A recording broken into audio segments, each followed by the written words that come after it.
L'augmentation des salaires annoncée par le gouvernement est déjà effective chez les fonctionnaires. Sur ce plateau, Innocent Godonou, un agent de l'État, a le sourire aux lèvres. Je suis agent permanent de l'État, je l'ai constaté. Ça, hier? Oui, hier. Hier déjà? Hier c'est la joie. Hein? Wow.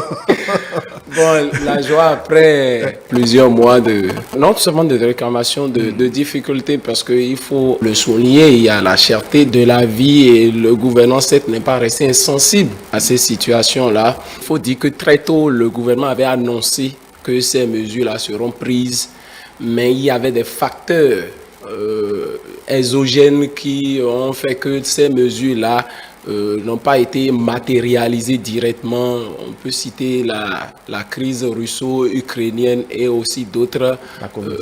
Oui, justement. Et c'est justement cette épidémie-là qui a conduit un peu, puisque le gouvernement entre-temps avait érigé un cordon de sécurité, et après c'est juste pour pouvoir faire face aux conséquences néfastes de cette épidémie-là. Après une attente de quelques jours, la promesse se matérialise. Une valorisation dans un timing parfait, pensent les autres invités de Théodule Ronsa.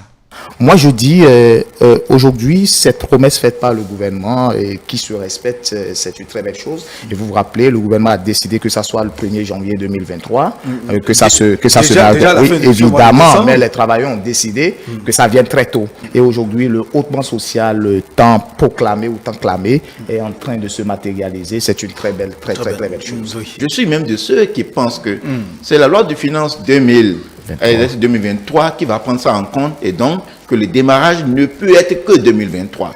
J'ai été surpris, agréablement surpris, d'accord, de constater que le gouvernement a voulu rester ferme par rapport à sa promesse de départ. Et quelle période peut être le mieux, la meilleure des périodes même, si ce n'est une période de fête comme ça. Pour les débatteurs, la particularité de cette augmentation salariale se trouve dans une proportion de la justice sociale mise en avant et dans la volonté de prendre en compte tous les travailleurs. Cela se traduit d'ailleurs par le relèvement du point indiciaire uniforme pour tous et des sursalaires différenciés privilégiant les plus modestes, sans oublier les effets de cette augmentation sur les pensions des agents à la retraite.